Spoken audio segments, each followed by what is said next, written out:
Graça e paz, irmãos.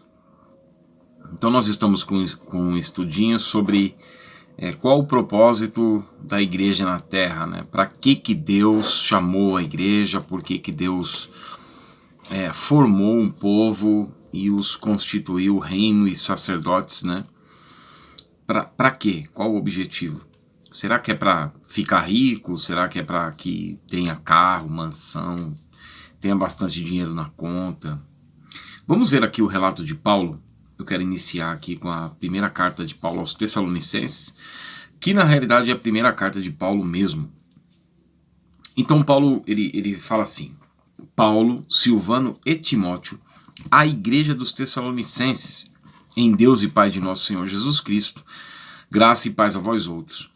Eu queria primeiro aqui ressaltar, porque é muito difícil você convencer um crente dos dias atuais de que igreja não são placas. É muito difícil, muito difícil. A igreja é um ajuntamento, não é? Foi isso que Jesus disse claramente, Mateus 18, 20. Onde estiver 2 ou 3 ou mais reunidos em meu nome, ali estou no meio deles.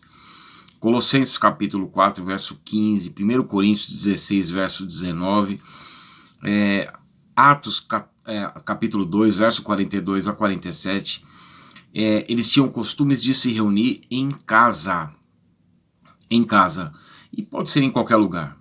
Jesus disse claramente: onde estiver 2 ou mais reunidos em meu nome, ali estou no meio deles. Uma pessoa uma vez me disse assim: quando você estiver legalizado, quando você estiver sob uma placa, então eu vou te chamar para pregar na minha igreja. E eu disse assim: então você não vai chamar João Batista, não chamaria João Batista, você não chamaria Paulo. Nós vemos que essa conotação de igreja que nós temos hoje, essa visão, ela começa no período pós-reforma. As igrejas, não há registro de que a igreja ela tinha templos, né? Nós vemos povos, nós vemos os paulicianos, os montanistas, os valdenses, os anabatistas, eram pessoas que se reuniam ali, os moravianos, né? Que eram comunidades que se reuniam e adoravam a Deus na simplicidade, com singeleza de coração, alegria, com a palavra de Deus, tendo um pastor e direcionados pela palavra de Deus. Então esse é o termo para a igreja: ajuntamento, tosquiados, chamados para fora, é o eclesia. Esse é o termo para a igreja. E é difícil você colocar isso na cabeça de um crente dos dias atuais. E Paulo, todas as vezes que escreve as cartas, ele fala dessa forma: carta à igreja de Deus que está em Tessalônica, carta à igreja de Deus que está em Roma, carta à igreja de Deus que está em Filipos, que está em Éfeso, que está em Colossos, ou seja, carta à igreja de Deus que está em São Paulo, que está no Rio de Janeiro, que está na Bahia, que está em Pernambuco, que está no Ceará, que está em Santa Catarina, que está em Porto Alegre, não importa, no Rio Grande do Sul. Carta à igreja de Deus que está em cada localidade. A igreja ela é compreendida no aspecto universal, no sentido de abranger todos os crentes, desde a sua edificação, lá em Mateus capítulo 16, verso 16 a 18, em que Cristo, a pedra angular, Cristo é a pedra, a rocha que sustenta a igreja. 1 Coríntios capítulo 10 fala que Cristo é a rocha. O próprio apóstolo Pedro, em 1 Pedro capítulo 2, verso 6 a 8, em Atos capítulo 4, verso 11, o próprio apóstolo Pedro diz que Cristo é a pedra, é a rocha. Cristo é o cabeça da igreja, e ele edifica a igreja sobre ele mesmo. Então, desde o seu nascimento, lá em Mateus capítulo 16, até o fim dos tempos, isso compreende-se como sendo igreja universal, dos mortos e dos vivos, né? Daqueles que já morreram em Cristo e de nós que estamos vivos hoje, e daqueles que ainda virão até o fim, até a entrada da igreja, até a entrada dos gentios, né? O encerramento do período da graça, o período da igreja, a dispensação da graça. Romanos 11, 25. E temos a igreja local. Igreja local era o que se compreende quando Paulo enviava as cartas. Carta à igreja de Deus que está em tal lugar. Carta à igreja de Deus que está em determinado lugar. Isso é igreja. Então, Paulo, se referindo aqui dos Tessalonicenses, ele continua dizendo: damos sempre graças a Deus por todos vós, mencionando-vos em nossas orações e sem cessar, recordando-nos diante de nosso Deus e Pai da operosidade da vossa fé e da abnegação do vosso amor e da firmeza da vossa esperança em nosso Senhor Jesus Cristo. Veja que a graça, se realmente nós fomos alcançados pela graça, a fé ela deve corresponder com as obras. Operosidade. A Bíblia diz que nós fomos feituras, né, de Cristo para as boas obras. Tiago fala assim: você me mostra a tua fé, que eu te mostro a minha fé pelas obras. Mateus 12:33. A árvore ela é identificada pelos frutos. Então nós vemos hoje uma igreja inoperante. Nós vemos hoje uma igreja que não tem abnegação, que não abre mão de nada. Pelo contrário, nós temos uma igreja parecida com a igreja de Laodiceia, que quer possuir, quer conquistar, com uma falsa pregação de que a igreja já está reinando. E a igreja não está reinando. A Bíblia diz que se com ele padecemos, é certo que com ele reinaremos. O padecer está no presente, o reinar está no futuro. Paulo coloca a roupa, a vestimenta da igreja nos dias atuais como uma armadura de Deus e não como uma veste real. Efésios capítulo 6, verso 10 a 18, nós devemos tomar a armadura de Deus. 2 Timóteo capítulo 2, verso 4 e 5, Paulo nos chama de soldados. E não devemos nos entremeter com os assuntos dessa vida. Devemos trabalhar normalmente, mas o nosso foco, o nosso objetivo é ser operosos na fé. É ser ouvintes praticantes. Tanto que no capítulo 4, no verso 6 a 8, ele fala do bom combate. A igreja está ainda no período atual, batalhando diligentemente pela fé que uma vez por todas foi entregue aos santos. Você tem o dever de batalhar por tua fé.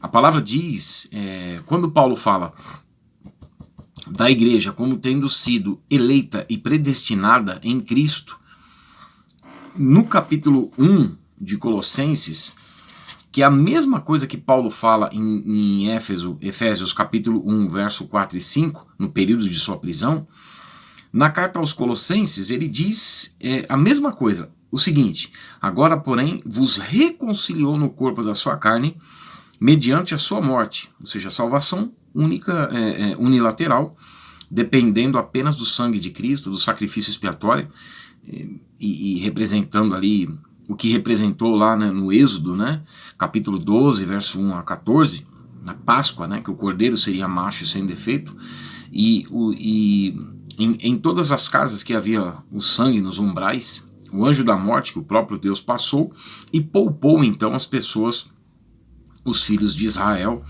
por causa do cordeiro, por causa do sangue do cordeiro.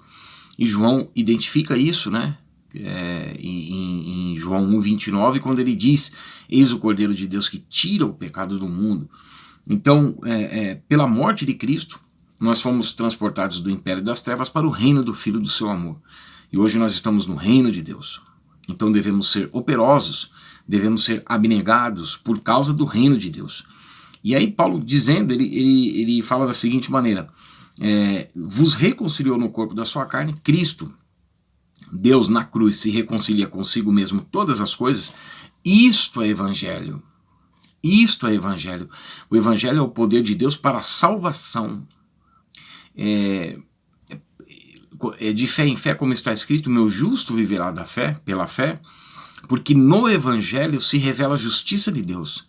O salário do pecado era a morte, mas o dom gratuito de Deus é a vida eterna por meio de Cristo. E se nós estamos então e recebemos o dom, porque nós fomos transportados do império das trevas para o reino do Filho do seu amor.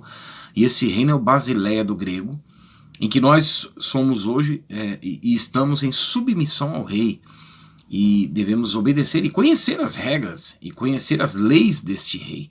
Por isso que nós temos que buscar conhecer a palavra de Deus. E nós não vemos uma igreja operosa, nós não vemos uma igreja abnegada. Pelo contrário, eles querem cada vez mais.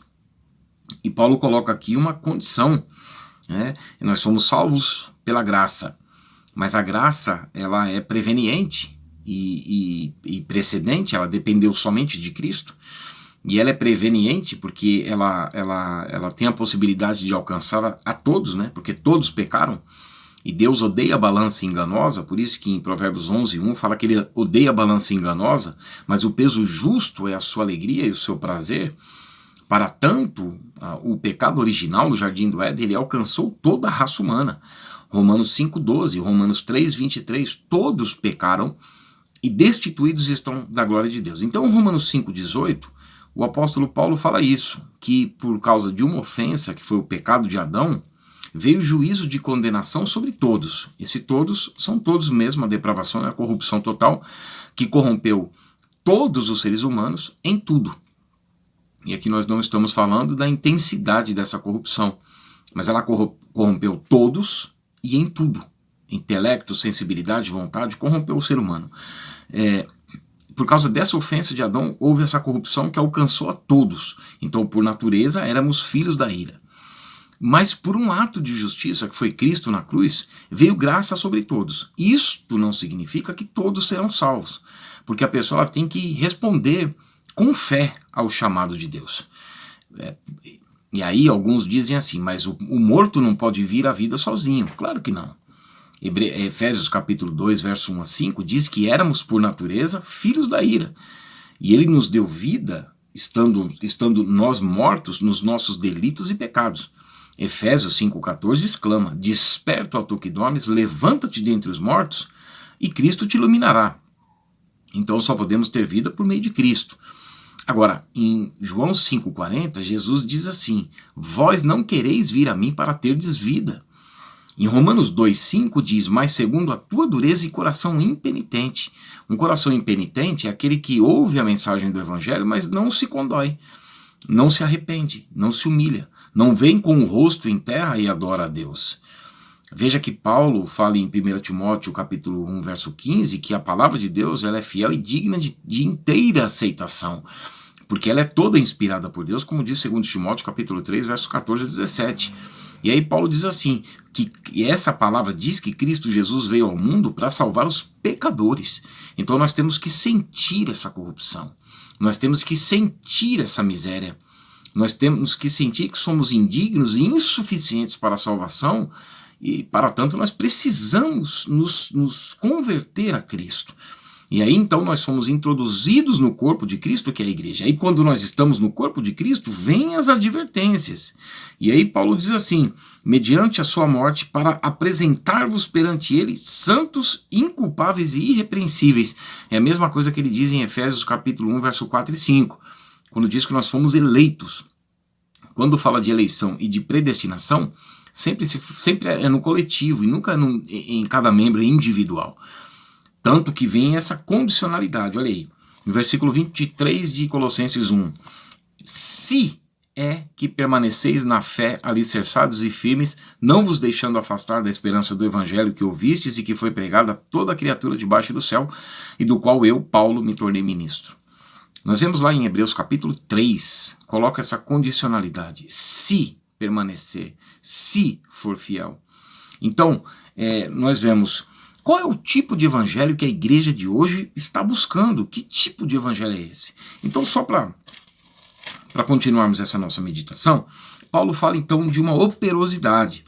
Essa operosidade, essa abnegação, porque, meus irmãos, existem denominações que dizem que a graça nasceu em 1910. Isso não é verdade, porque a graça não nasceu, a graça se manifestou, e não foi em 1910, foi há 2000 anos atrás.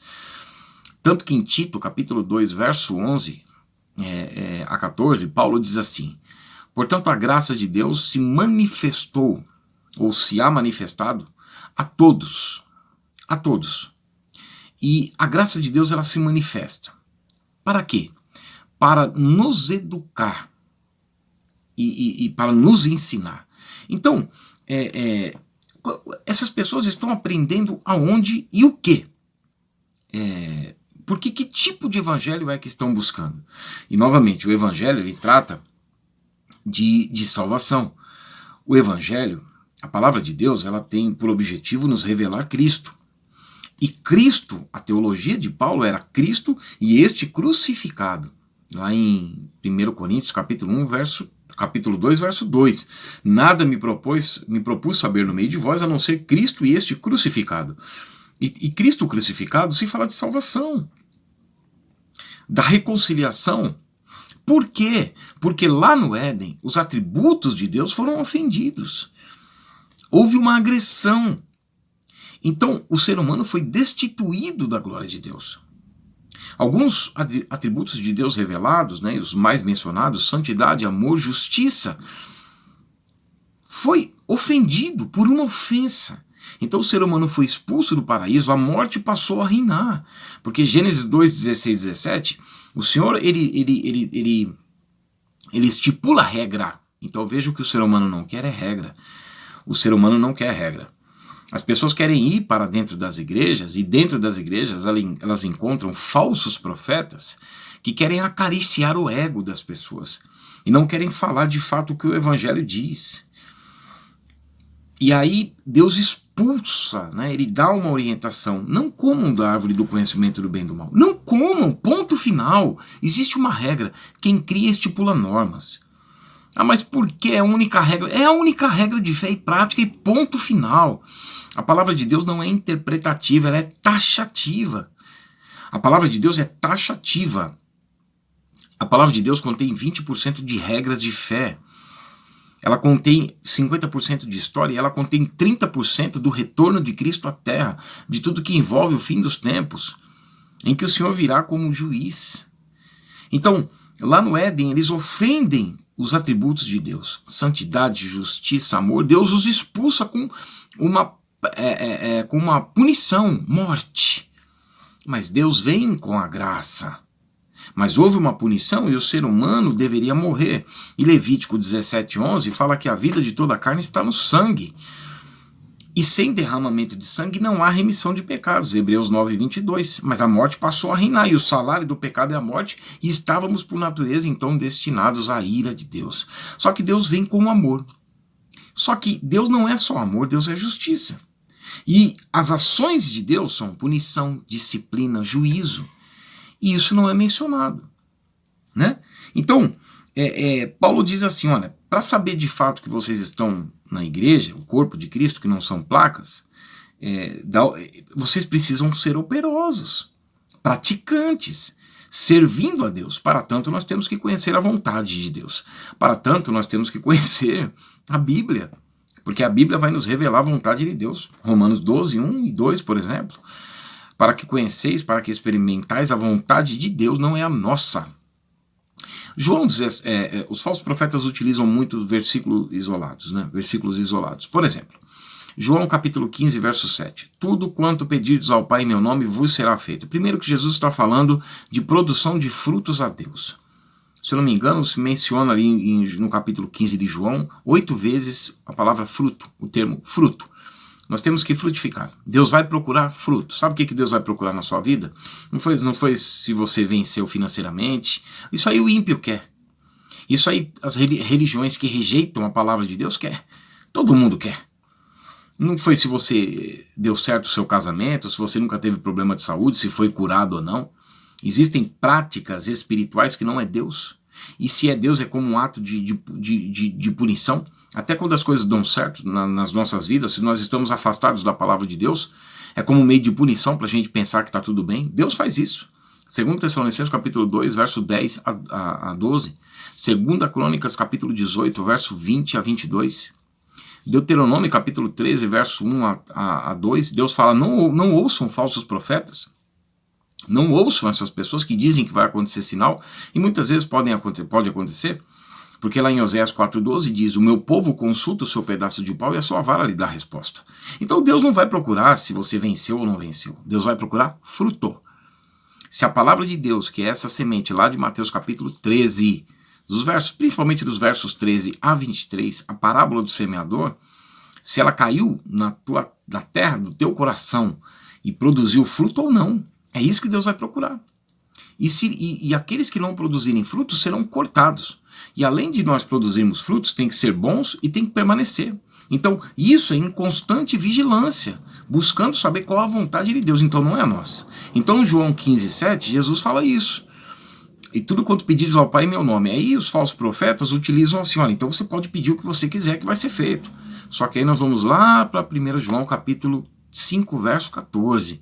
Esta é a confiança que nós temos para com Ele, que se pedirmos alguma coisa segundo a sua vontade, então Ele nos atende.